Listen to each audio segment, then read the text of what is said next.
इस वीडियो में हम रिफ्रैक्टिव इंडेक्स के एक प्रॉपर्टी के बारे में चर्चा करेंगे और उसे प्रूव भी करेंगे। वो रूल ये है कि refractive index of second medium with respect to first medium is equal to absolute refractive index of the second medium divided by the absolute refractive index of the first medium.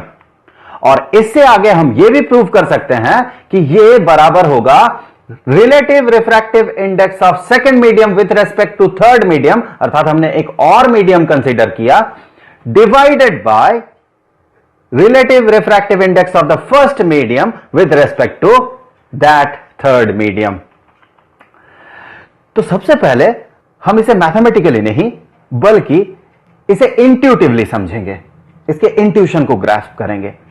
तो हमें दो medium consider करना है ताकि हम relative refractive index of second medium with respect to first medium इसे consider कर सकें। तो ये रहा ग्लास स्लैब, यह है सेकंड मीडियम, और एग्जाम्पल के तौर पे मान ले कि यह है वाटर, इसके सराउंडिंग में है पानी। तो ये हो गया मीडियम वाटर और ये हो गया मीडियम ग्लास। तो फिर इस स्थिति में जो relative refractive index of glass with respect to water होगा, यह बराबर होगा absolute refractive index of glass divided by absolute refractive index of water. तो हमने कंसीडर किया एक ग्लास स्लैब और एक कंटेनर में वाटर। सो ये हो गया ग्लास और ये है वाटर। तो ये expression relative refractive index of glass with respect to water, ये होगा absolute refractive index of glass divided by absolute refractive index of water. Mathematically इसका मतलब यह होगा कि मान ले कि एक इंसिडेंट रे ये इंसिडेंट करता है वाटर से ग्लास स्लैब में और ये उसके बाद रिफ्रैक्ट कर जाता है कुछ ऐसे, और ये रहा नॉर्मल। सो ये होगा एंगल ऑफ इंसिडेंस और ये होगा angle of refraction. For example angle of incidence ये है I और एंगल ऑफ रिफ्रैक्शन ये है R। तो हम कह सकते हैं कि relative refractive index of glass with respect to water ये होगा sine of I divided by sine of R। उसी तरह से कंसीडर करें कि एक लाइट रे जो कि इंसिडेंट कर रहा हो ग्लास स्लैब में फ्रॉम वैक्यूम, क्योंकि हमें कंसीडर करना है absolute refractive index of glass. So ये जो मीडियम होगा ये मीडियम होगा वैक्यूम। सो वैक्यूम से इस ग्लास में एक इंसिडेंट रे इंसिडेंट कर रहा है और उसके बाद ये कर गया रिफ्रैक्ट, ये हो गया नॉर्मल। तो इस केस में हमने माना कि ये जो एंगल है जो कि एंगल ऑफ इंसिडेंस है ये एंगल है I1 और ये जो एंगल है जो कि है एंगल ऑफ रिफ्रैक्शन ये है R1।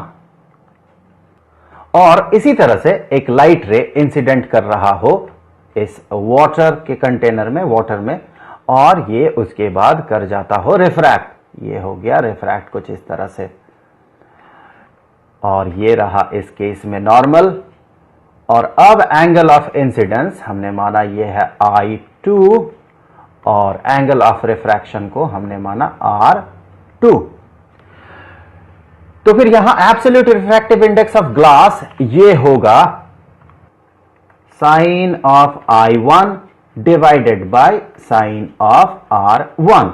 ये हो गया absolute refractive index of glass. इसे हमें डिवाइड करना है absolute refractive index of water से। So absolute refractive index of water होगा इस एंगल का साइन वैल्यू डिवाइडेड बाय इस एंगल का sine value. So sine of I2 divided by sine of R2, ये दोनों एक दूसरे के साथ बराबर होंगे।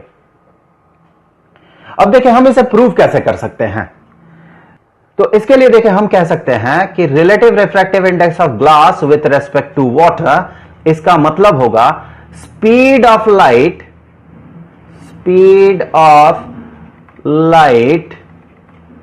इन वाटर, अर्थात पानी में लाइट का speed divided by speed of light in glass. इसी एक्सप्रेशन को हम कुछ ऐसे भी तो लिख सकते हैं कि ये बन गया 1 divided by speed of light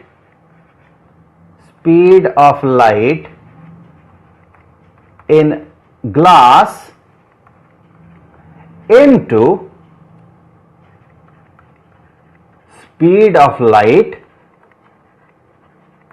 in water.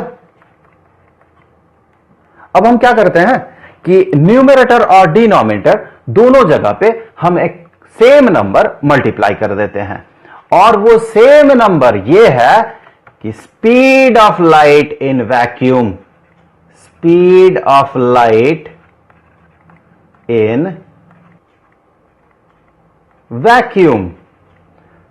सो इसे न्यूमरेटर और डिनोमिनेटर दोनों में मल्टीप्लाई करना होगा, तो हमने इसे मल्टीप्लाई कर दिया इस डिनोमिनेटर में भी।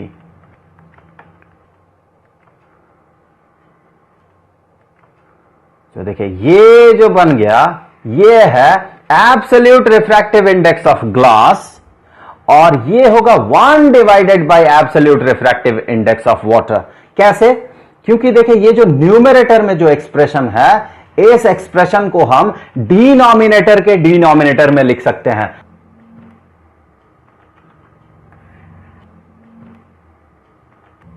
आप यहां से इस न्यूमरेटर को आप डिनोमिनेटर के डिनोमिनेटर में भेज सकते हैं, अर्थात ये कुछ ऐसा बन जाएगा इक्वेशन कि ये बन गया, सेकंड एक्सप्रेशन बन गया 1 divided by speed of light in vacuum divided by speed of light in water.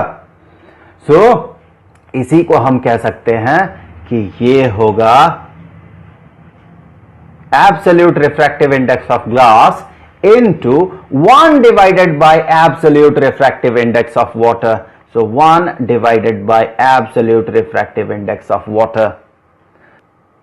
So इस तरह से हमने प्रूव किया कि relative refractive index of glass with respect to water ये बराबर हो जाएगा absolute refractive index of glass divided by absolute refractive index of water.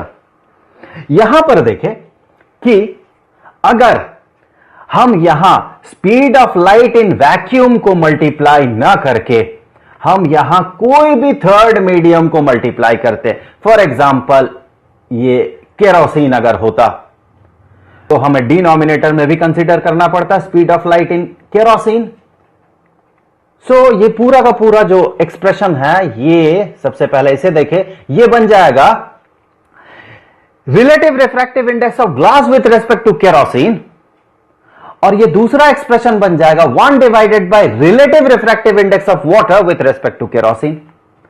सो यही जो एक्सप्रेशन है, इसी को हम एक्सटेंड करके ये भी बना सकते हैं कि relative refractive index of glass with respect to any third medium, यहां पर हम कोई भी मीडियम कंसीडर कर सकते हैं। तो हमने एग्जांपल के तौर पे केरोसिन कंसीडर किया, तो relative refractive index of glass with respect to kerosene divided by relative refractive index of water with respect to kerosene.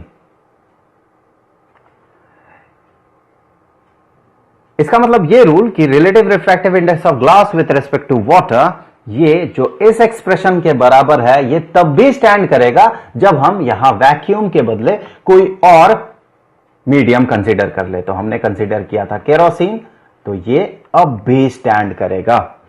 तो हमने इन दोनों इक्वेशंस को प्रूव किया। पहले तो हमने इसे प्रूव किया और फिर हमने प्रूव किया कि ये एक्सप्रेशन बराबर होगा इस एक्सप्रेशन के।